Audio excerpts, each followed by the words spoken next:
Good morning and welcome back to Ask This Old House. We love getting your questions from your emails and your tweets. And lately we've been getting a lot about severe weather and how it affects your house.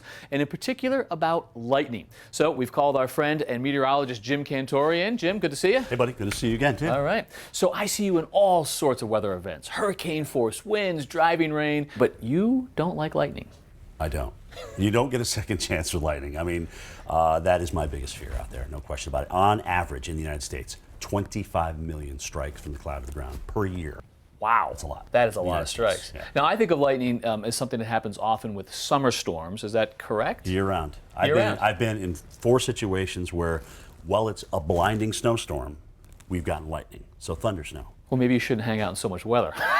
Maybe that's what it is. So what's actually going on? What are the physics of lightning strikes? It's all about charges and breaking what's keeping that charge apart, and that essentially is the air. So let's say this is the cloud. You've got all these ice crystals, rising air motion, kind of building this charge, and my hand is going to be the ground or a person or a house or whatnot. I'm going to touch this and break the charge, and boom. And by breaking the charge, you're really making a connection. It's almost like completing a circuit in the electrical wiring in your house. Oh, but on so much a bigger scale. I mean, Yeah. you're talking about something that's 5 times the temperature of the sun, 50,000 degrees Fahrenheit, plus, let's say, about 300 million volts. Okay, so this is why you don't mess around with lightning. That's why I don't play with lightning. Perfect. All right, so what's the best way to stay safe? I mean, what do we do when lightning is near? Simple. When thunder roars, go indoors. It's really that simple. I mean, start running if you're in an open field. Don't crouch down in a position. Don't do that 30-30 thing. Everyone's confused by that. Just get out of harm's way, whether it be a car or inside a building. That protects you from the lightning. So that's how we protect the people, but we do know that the houses can get struck. And Roger, you're actually working on a story on how we protect our homes from lightning. When you work outside like I do every day, you're aware of lightning. When you see the damage it can cause, you are really aware of lightning. That's bad. These wires and parts are from a house that suffered a full strike and a fire. Take a look at this GFI outlet, completely melted. Cable TV line, gone. Look at this wire. This is amazing that it melted it like this. And that's not even the worst part. In this case, the electrician has to go back and rip out all the old wire and replace it all. Because if this is left in the wall, it could cause another problem down the road. I've lost some electronics in a lightning strike, but that wasn't direct, was it? No, this is a direct strike.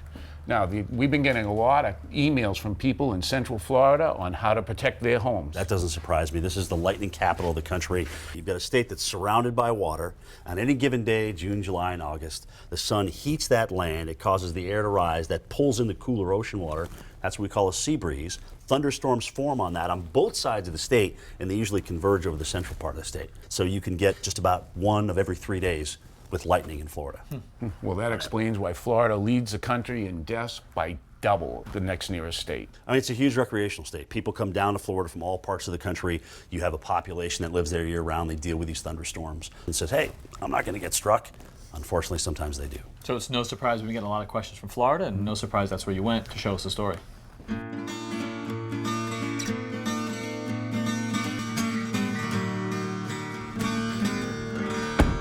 Hey, Ben.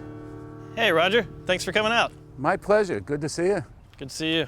So I hear you get a lot of thunderstorms in this area. We do. A lot of lightning. It stays busy all year long, and it just intensifies during hurricane season. I've had a lot of problems, including losing some of my appliances, circuit boards in my air conditioners, some computers, just a lot of things around the house. And that's not from a direct hit, that's just from a surge. Right. And with my house being a little taller than some of the others, I'm worried I might be a little bit more of a target. Well, the good news is there's some things we can do to protect your house, and we have a crew here to help us with those. Let's take a look. Great. Ben, I want you to meet Guy Maxwell. Guy, you have a lot of experience with lightning. I do, Roger. My father started in lightning protection as a teenager in the late 40s. I started helping him when I was 9. I've since brought my daughter on board, so that gives us 3 generations. A lot of experience. So how do we get started protecting a house like this? You want to take a lightning strike and disperse it into the earth. What you do is you install lightning rod on the roof, lightning protection cables, down to a grounding system. So show us some of those pieces. This is a 24-inch lightning rod, or called an air terminal. Solid copper? Yes, and it can be spaced at 25 feet. We took a look at this and decided that it was too tall, aesthetically wise. Would be better off with a 12-inch. What do you think, Ben? I like the smaller one. But spacing on it's a little tighter. It's at 20 feet. And on Ben's house, we took a look at if he had dormers and things, gas line, it's electric, and you design a system around that. In his case, he didn't have that, so he gets 5 lightning rods on the ridge right there. So it's off to the roof? Actually, no, we're going to go to the attic. Huh. Right now, we're running the ridge cable, which connects the lightning rods on the roof to the grounding. Wouldn't it be easier to just run the cables on the roof? Yes, it would, but eventually when they replace the roof, it would be a lot better to have the cables ran on the inside. We'll drill a 1/2-inch hole through the ridge and install a through roof assembly. It's really important the ridge cable is securely fastened to the base plate.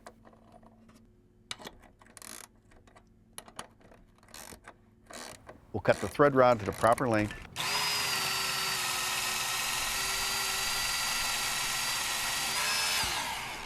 Seal it with roofing cement. Install a nut and a washer. And the lightning rod just screws on top.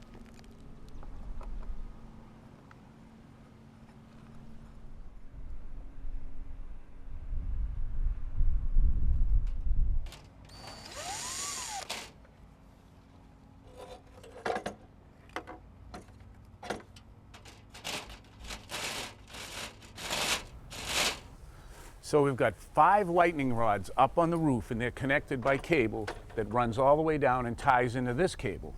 And this is one of 3 downleads on this house that'll be securely connected to a ground rod. Now I know that this soil is sandy, and that's not a good conductor of electricity. So what do we do about that? Well, normally we'd put a 10-foot ground rod in, but because of the soil conditions, we're going to put 20-foot. We'll couple the 2 10-foot together and drive them into the ground. That I have to see.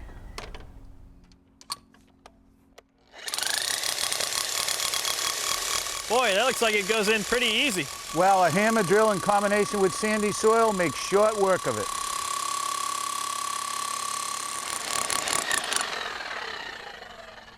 We'll use a coupling to attach the 2 10-foot ground rods together.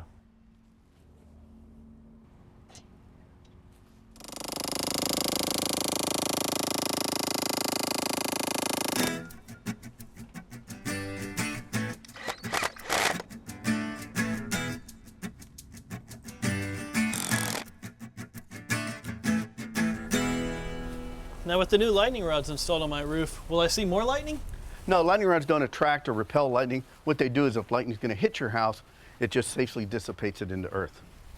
Now, we've taken care of your house if it has a direct lightning strike, but what we haven't talked about is an indirect lightning, where it hits close by and would travel as a power surge all the way up, through, and into your house and damage equipment like it did before. So we've installed a whole home surge protector to protect your house from electric surge, and you can tell it's working by the green light. We've also installed surge protection on our cable TV lines and your telephone lines. Great. Guys, well, I hope I don't have a direct lightning strike, but I sure feel a lot better knowing the system is in place. Thank you very much. You're welcome. Be safe.